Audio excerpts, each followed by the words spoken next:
और दोस्तों आप देखते हैं कि कैसे खुदावंद का रूह कुदुस जो है वो तेल से मुशाबा दिया गया है। अब आप और भी एक चीज़ देखते हैं, हमने शमादान पर भी कलाम किया, आप यूट्यूब पे जाकर देख सकते हैं। टॉपिक शमादान है कि कैसे शमादान खुदावंद यीशु मसीहा है और कैसे शमादान हम लोग हैं, कैसे दुनिया का नूर यीशु मसीह है और कैसे दुनिया का नूर हम हैं। उसमें भी तेल के मुशाबा दिया गया है शमादान को भी। तो कहने की बात यह है कि पहली, दूसरी और तीसरी आयत में बाइबल मुकद्दस में हमारा खुदा हमें यूँ फरमाता है कि कुंवारियाँ हैं, यानी कि कलीसियाएँ हैं 10, जिनमें से 5 ऐसी हैं जिनके पास चिराग तो है लेकिन रूह कुदुस नहीं है, तेल नहीं है। लेकिन 5 अक्लमंद है, उनके पास तेल भी है, यानी रूह कुदुस भी है। जब वो कलाम को पेश करती हैं तो वो अपनी तरफ से पेश नहीं करती, वो खुदा के रूह कुदुस की तरफ से पेश करती हैं। जब वो कलाम को पेश करती तो वो अपनी तरफ से पेश नहीं करती, वो खुदा की नबूवत से उसको पेश करती हैं। तो दोस्तों वो ना एक नुक्ता बढ़ाते हैं और ना एक नुक्ता घटाते हैं। जिनके अंदर खाली चिराग हैं, कुंवारियों के अंदर जिनके पास खाली चिराग हैं, खाली जिनके पास कलाम है और उनके पास खुदा की रूह नहीं है, खुदा का रूह कुदुस नहीं है, खुदा की हिकमत नहीं है, वो पता क्या करती हैं कुंवारियाँ, वो कलाम मुकद्दस में से बढ़ाना और घटाना शुरू कर देते हैं। आप हमारा एक और टॉपिक देख सकते हैं कि चर्च में से ही, क्रिश्चियन चर्च में से ही, चर्च पासबानों ने ही 100 से ज़्यादा बिदतें निकाली हुई हैं, अपने आप को मसीही कहते हुए शैतानियत की तालीमात निकाली हुई हैं। तो ये होता है जब चिराग तो कुंवारियों के पास है, लेकिन वो बेवकूफ़ हैं, उनके पास तेल नहीं, खुदा का रूह नहीं। और जिनके पास रूह होता है वो कलाम में एक नुक्ता ना बढ़ाते हैं और ना ही घटाते, क्योंकि वो अपनी अकल से नहीं बल्कि खुदा की अकल से, खुदा की रूह से कलाम करते हैं। मिसाल के तौर पे आप रोमियो 8 बाब 14 आयत में देखते हैं, वहाँ पर लिखा है, इसलिए कि जितने खुदा की रूह की हिदायत से चलते हैं वही खुदा के बेटे हैं। इसलिए कि जितने खुदा की रूह की हिदायत से चलते हैं वही खुदा के बेटे हैं। हर कोई खुदा का बेटा नहीं है। मैं कहूँ मैं मसीह हूँ, बाहर मैं जुआ खेलता हूँ, मैं कहूँ मैं मसीह हूँ, मैं उधर गालियाँ देता रहूँ, मैं कहूँ मैं मसीह हूँ, मैं झगड़े करता रहूँ, मैं कहूँ मैं मसीह हूँ, मैं दुनिया का हर बुरा काम करता रहूँ, तो भाई वो नाम के मसीह हैं, वो खुदा के बेटे नहीं हैं। तो याद रखिएगा इस कलाम खुदा को। उसके बाद अब एक और आयत पढ़ते हैं कि जो खुदा के बेटे यानी जिनके कुपियों में यानी चिराग में खुदा का रूह कुदुस है, वो कैसे कलाम को पेश करते हैं, वो कैसे इन सारी बातों पर अमल कर सकते हैं। आप मेरे साथ देख सकते हैं पहला करंथियों उसका दूसरा बाब, पहला करंथियों उसका दूसरा बाब और उसकी 10वीं से 16वीं आयत। दोस्तों गौर से सुनिएगा, इस तबाक को खुदावंद फरमाता है कि जो यीशु मसीह की गवाही देते हैं और खुदा के रूह की हदायत से चलते हैं, यानी खुदा के हुक्मों को मानते हैं, यानी कलाम मुकद्दस को पढ़ते और सुनते और उस पर अमल करते हैं, उसकी शर्त क्या है? शर्त सुनिएगा गौर से, उसकी कुप्पी में यानी कि उसके कलाम में, चिराग में तेल यानी रूह कुदुस होना चाहिए। कैसे होना चाहिए, क्यों होना चाहिए, आप मेरे साथ सुनिएगा। मैं आपके सामने पढ़ता हूँ पहला करंथियों उसका दूसरा बाब 10वीं से 16वीं आयत। यहाँ पर कुछ यूं मरकूम है, लेकिन हम पर खुदा ने उनको रूह के वसीला से जाहिर किया, क्योंकि रूह सब बातें बल्कि खुदा की तह की बातें भी दरियाफ्त कर लेता है। सुन रहे हैं आप? गौर से सुनिएगा। क्योंकि इंसानों में से कौन सी इंसान की बातें जानता है, सो इंसान की अपनी रूह जो उसमें है, इसी तरह खुदा के रूह के सिवा कोई खुदा की बातें नहीं जानता। मगर हमने ना दुनिया की रूह बल्कि वो रूह पाया जो खुदा की तरफ से है, ताकि उन बातों को जाने जो खुदा ने हमें अनायत की हैं। और हम उन बातों को उन अल्फाज में नहीं बयान करते जो इंसानी हिकमत ने हमको सिखाए हों, बल्कि हम उन अल्फाज में जो रूह ने सिखाए हैं और रूहानी बातों से मुकाबला करते हैं। मगर नफसानी आदमी खुदा के रूह की बातें कबूल नहीं करता, क्योंकि वो उसके नज़दीक बेवकूफ़ी की बातें हैं और ना वो उन्हें समझ सकता है, क्योंकि वो रूहानी तौर पर परखी जाती हैं। लेकिन रूहानी शख्स सब बातों को परख लेता है, मगर खुद किसी से परखा नहीं जाता। आगे 16वीं आयत, आखिरी आयत में यहाँ से प्रोफेसी को, पेशनगोई को बयान किया जाता है। खुदावंद की अकल को किसने जाना कि उसको तालीम दे सके, मगर हम में मसीह की अकल है, मगर हम में मसीह की अकल है। दोस्तों याद रखिएगा, उनकी कुप्पियों में तेल खुदा के रूह कुदुस के वसीला से होना चाहिए। कुप्पियों में तेल खुदा के रूह कुदुस के वसीला से होना चाहिए, तभी आप खुदा की बातों को आगे बयान कर सकते हैं, खुदा की बातों को समझ सकते हैं। उसके बाद दोस्तों हम देखते हैं, दोबारा अपनी आयत मुक़द्दसा की तरफ चलते हैं, अपनी तमसील की तरफ चलते हैं। चौथी आयत को पढ़ते हैं तो चौथी आयत में लिखा है, मगर अक्लमंदों ने अपनी मछलों के साथ कुप्पियों में तेल भी लिया, बेशक, और जब दुल्हा ने देर लगाई तो सब सो गई, ऊँघने लगी और सो गई।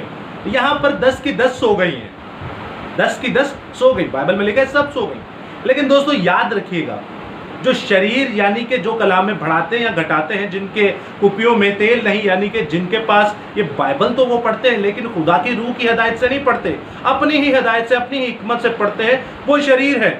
वो जब सोते हैं तो बाइबल मुकद्दस फरमाती है, मैं आपके सामने एक इस्तबाक पढ़ता हूँ कि खुदावंद उन्हें किस नज़र से देखता है, किस नज़र से देखता है। हालांकि ज़बूर की किताब में मुकद्दस दाऊद नबी ये भी फरमाते हैं कि मैंने तेरे सामने गुनाह किया है, जिसकी वजह से मैं सो नहीं सकता, और मेरा बिस्तर, मैं अपने बिस्तर पर पूरी रात रोता हूँ, मैं अपने बिस्तर पर पूरी रात रोता हूँ। और मैं आपके सामने शरीरों के लिए पढ़ता हूँ कि खुदावंद ऐसे लोगों के लिए क्या बयान करता है। ज़बूर 36 और उसकी चौथी आयत में लिखा है, वो अपने बिस्तरों पर बदी के मंसूबे बांधता है, वो ऐसी राह इख्तियार करता है जो अच्छी नहीं, वो बदी से नफ़रत नहीं करते, और जो बदी से नफ़रत नहीं करता वो खुदा से नफ़रत करता है। याद रखिएगा दोस्तों, जो बदी से नफ़रत नहीं करता वो खुदा के कलाम से नफ़रत करता है, और ऐसे लोगों से दूर रहें। एक और मैं आपके सामने आयत पढ़ता हूँ, ज़बूर 4 बाब उसकी 4 आयत, थरथराऊँगा और गुनाह ना करो, थरथराओ और गुनाह ना करो, अपने अपने बिस्तर पर दिल में सोचो और खामोश रहो। खुदावंद यहाँ पर दोस्तों ये भी फरमाता है कि जब आप सोने के लिए जाएं तो थरथराएं, कांपें, और अपने दिल में कभी भी गुनाह ना करें, और सोचें कि हमने गुनाह नहीं करना। और गुनाह से बचने के लिए आपकी कुप्पी में तेल होना चाहिए, यानी कि आपके अंदर खुदा का रूह होना चाहिए। और रूह कैसे होगा? जब आप कलाम मुकद्दस को पढ़ेंगे, सुनेंगे और उस पर अमल करेंगे। उस पर क्या करेंगे?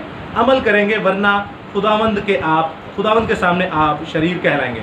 और ये तो हो गई वो 5 बेवकूफ़ कलीसियाएँ, औरतें, लड़कियां, कुंवारियां जो कि सो गई थी और खुदावंद उन्हें शरीर कहता है। पर अक्लमंद भी 5 सो गई थी। जब अक्लमंद सो गई तो बाइबल मुकद्दस उनके लिए फरमाता है कि खुदावंद अपने खादमों को, अपने तालिबों को नींद में ही दे देता है। वो सोती भी रहे तो खुदावंद को कोई परेशानी नहीं, खुदावंद को कोई परेशानी नहीं, क्योंकि हर वक्त 24 घंटे, चाहे जगते हो, चाहे सोते हो, चाहे उठते हो, चाहे बैठते हो, खुदा का रूह, खुदा का चिराग उनके दिल में है, और खुदा का तेल यानी खुदा का रूह कुदुस उनकी पूरी बॉडी के अंदर है।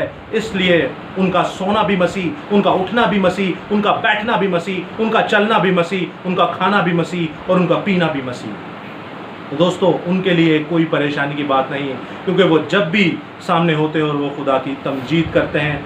इसीलिए खुदावंद फरमाते हैं कि बेवकूफ़ के साथ साथ जो मेरी कुंवारियाँ थी, जो खुदा के हुक्मों पर चलने वाली कुंवारियाँ थी, वो भी सो गई, लेकिन नो टेंशन, उन्हें कोई परेशानी नहीं थी। आप देखते हैं खुदावंद यीशु मसीह अपने शागिर्दों को गतसमनी बाग में आके तीसरी बार भी यही कहते हैं कि तुम एक घड़ी भी मेरे साथ जाग ना सके।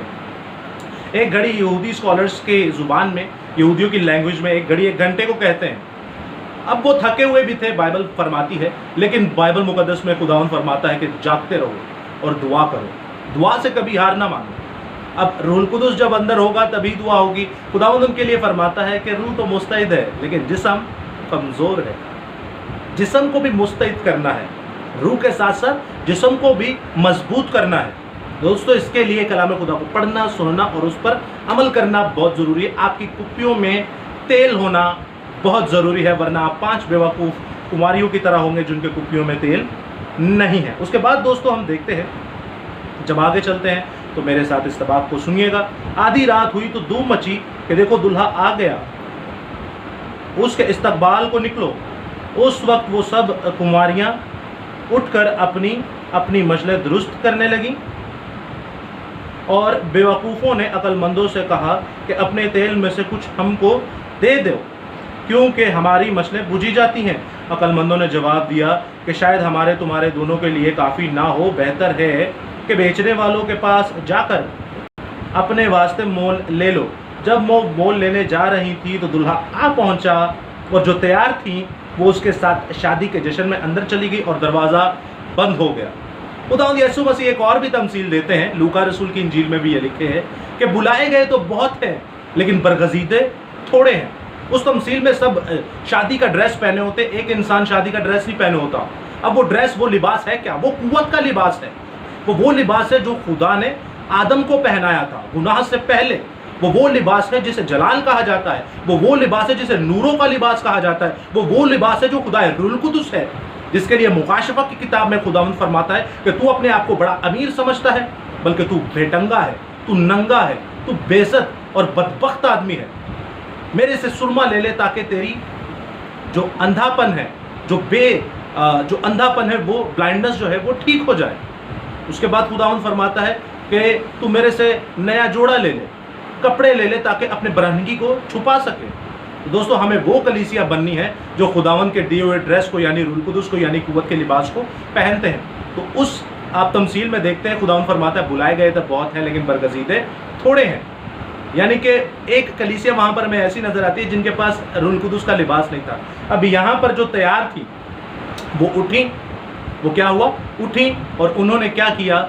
उन्होंने खुदावंद के साथ एंट्री की, खुदावंद के तख्त के पास, तीसरे आसमान पर, अर्श मुअल्ला पर, खुदा के जलाल के पास। और दरवाज़ा क्या हो गया? बंद हो गया। दोस्तों याद रखिएगा, ये वही दरवाज़ा है जब मुकद्दस नूह के ज़माना में आप देखते हैं कि मुकद्दस नूह ने जब कश्ती बनाई और सारे जानवरों को अपने साथ ले लिया, और बाइबल मुकद्दस में लिखा है एक हाथ ने दरवाज़ा बंद कर दिया। ये वही हाथ है, ये वही दरवाज़ा है जिसे कोई भी खोल नहीं सकता, क्योंकि उस दरवाजे को मेरे यीशु ने, आपके यीशु ने, मेरे निजात दहिंदा, आपके निजात दहिंदा, मेरे खुदा ने, आपके खुदा ने बंद किया, और उसके बंद किए को कोई खोल नहीं सकता और उसके खोले हुए को कोई बंद नहीं कर सकता। मेरा खुदा जब उस दरवाजे को बंद करता है तो कोई नहीं उसे खोल सकता। तो दोस्तों, यहां पर जो तैयार थी कुमारियां खुदावंद उन्हें ले गए। उसके बाद आप 11वीं आयत में देखते हैं, वहां पर लिखा है कलाम खुदा में, फिर वो बाकी कुमारियां भी आई और कहने लगी, है खुदावंद हमारे लिए दरवाजा खोल दे। उसने जवाब में उससे कहा, मैं तुमसे सच कहता हूं, मैं तुमको नहीं जानता, बस जागते रहो, क्योंकि तुम ना उस दिन को जानते हो ना उस घड़ी को जानते हो। दोस्तों, 11वीं और 12वीं आयत में मैं आपसे एक सवाल करता हूं, क्या बेवकूफ़ औरतें जब तेल लेने के लिए गईं, उन्हें तेल मिला बेचने वाले के पास? बेचने वाला तो खुद दरवाजा बंद करके अंदर चला गया। याद रखिएगा, आज बहुतेरे झूठे नबी हैं जो यीशु मसीह भी बनकर आ चुके हैं और आएंगे भी। ऐसे बहुतेरे झूठे नबी होंगे जो आपको रूहुल कुद्दुस भी बेचेंगे। आपने क्या सुना कि वो बेचने वाले के पास गई? क्या बेचने वाले? तेल यानी रूहुल कुद्दुस। आज तेल की बोतलें, वो बजिंदर सिंह जो इंडिया में बैठे हुए हैं, वो तेल की बोतलों को बेचते हैं। 40 दिन का रोजा है तो ये 50,000 की बोतल, 40 दिन की अनॉइंटिंग, 20 दिन का रोजा है तो मैंने 20 दिन का रोजा रख के इस तेल के ऊपर अनॉइंटिंग की है, मसा किया है। तो आप इसको और कम कीमत में, जैसे जैसे रोजे और मसा कम होता जाता है वैसे वैसे तेल की आप देखते कीमत कम होती जा रही है। ये क्या तमाशा लगा हुआ है? ये वही कलीसिया, 5 बेवकूफ कलीसियां हैं जो हाथों में कलाम तो लिए हैं लेकिन इनके कुप्पियों में तेल नहीं। दोस्तों, ऐसी ही ये 5 बेवकूफ कलीसियां गई उन पासबानों के पास के हमें तेल दे दो, हमें रूहुल कुद्दुस दे दो, लेकिन क्या वो ले चुकी? नहीं दोस्तों, वो आके दरवाजा पीट रही थी कि खोलो, हमें भी अंदर लो, लेकिन खुदावंद फरमाता है मैं तुम्हें नहीं जानता। और 13वीं आयत में लिखा है, बस जागते रहो, क्योंकि तुम ना उस दिन को जानते हो ना उस घड़ी को। इसी के अटैचमेंट आप 6ठी आयत में देखें, यहाँ पर लिखा है, आधी रात को धूम मची के देखो दुल्हा आ गया, उसके इस्तकबाल को निकलो। खुदावंद फरमाता है, अक्सर लोग कहते हैं चोर की मानी रहता है। बिल्कुल, खुदावंद चोर की मानी। कुछ लोग कहते हैं कि देखो वो रात को आएगा, चोर तो रातों को आते हैं। तो भाई, चोरी तो दिन दिहाड़े भी होती है, चोरी तो सुबह में भी होती है, चोरी तो जब सूरज की पहली किरण निकलती है तब भी होती है, चोरी तो रात को भी होती है, चोरी तो शाम को भी होती है, चोरी तो हर वक्त होती है। लेकिन चोरी होती ही उस वक्त है जब इंसान को पता नहीं होता।